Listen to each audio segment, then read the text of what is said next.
you'll need a nice felt-tipped marker, and you'll have to mark every card on both the front and the back with a line that connects the A and the B hole.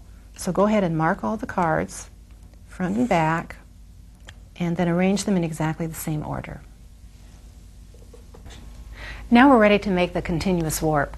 First, make sure that your C-clamps are set up 55 inches apart with the posts facing up. Then make sure that you have 24 cards and that they're all arranged exactly the same way, and place them face down on the table.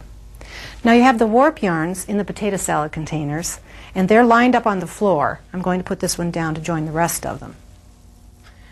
And I have the warping wand attached to this little spool rack here. You can have it arranged like this, or you could put it on a chair, just some way that it's at the end of the table like this, slightly above the table. Now I'm going to take each strand of yarn and put it all the way down through similarly placed holes all at once, and pull out about 2 feet.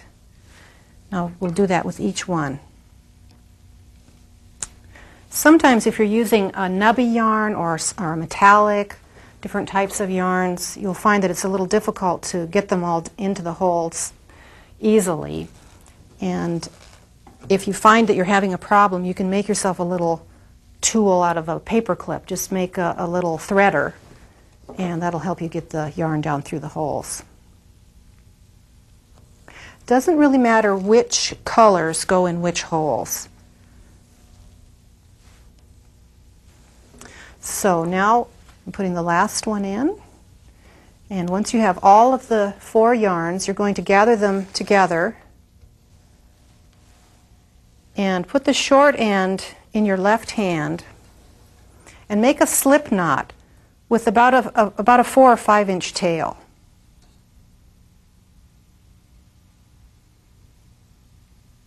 And then you put the knot or the loop over the clamp and tighten it.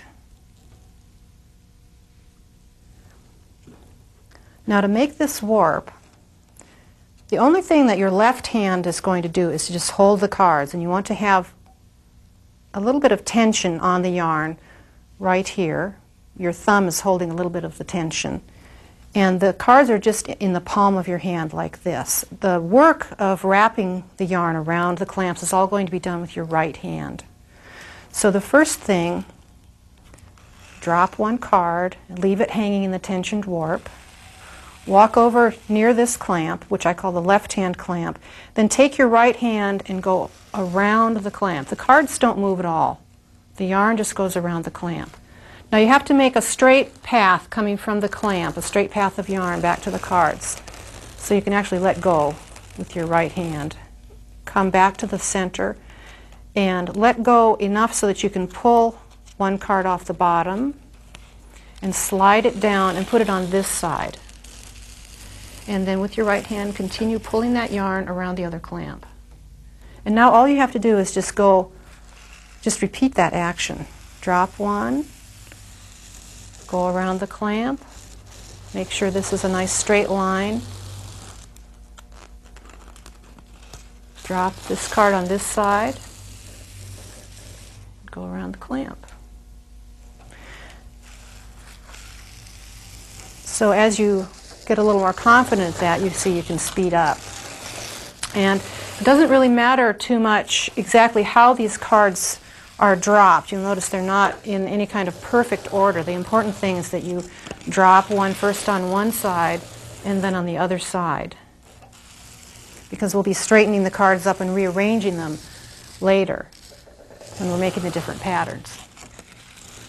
Now there are a couple of problems that you might encounter while you're making a warp. One thing that can happen is that you can be speeding along and you might forget to drop a card. That's probably one of the most common errors, so you want to be careful not to do that. The other thing is that you might accidentally drop 2 cards at once.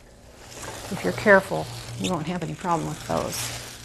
The other thing that can happen, which you really don't have any control over, is that you might run into a knot or a flaw in the yarn. And of course, you don't want to have that in the warp. So if that happens, you usually can feel it with your fingers, and what I would suggest, an easy way to do that, is to just mark that spot by pulling the card out from the rest of the pack. And I'll show you a little bit later exactly how you're going to fix that. That'll let you know that there's a a problem with that yarn.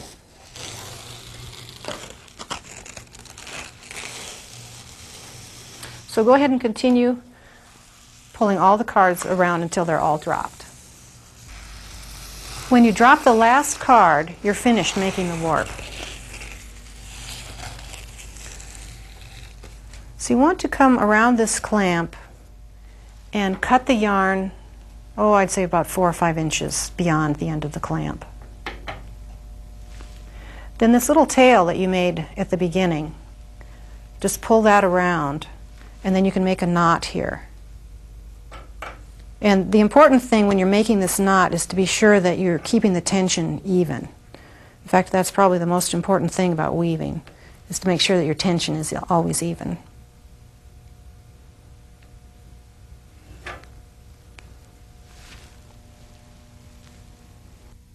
Now let's fix that knot.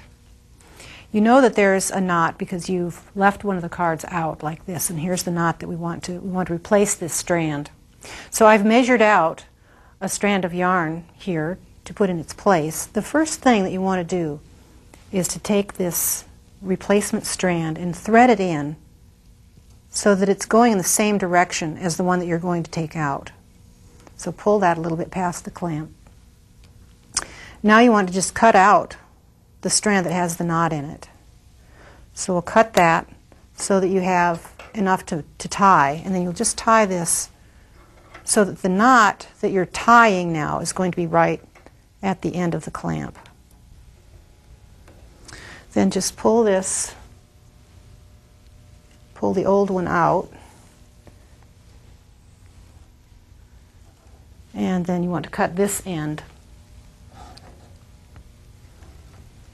about the same amount so that you can tie this new strand so that its knot is also right at the end of the clamp.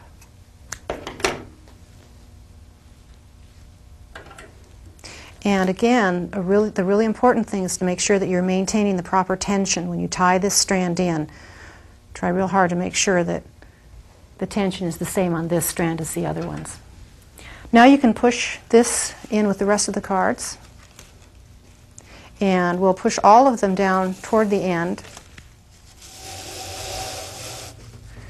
Straighten them up, and we're ready to arrange them to start weaving.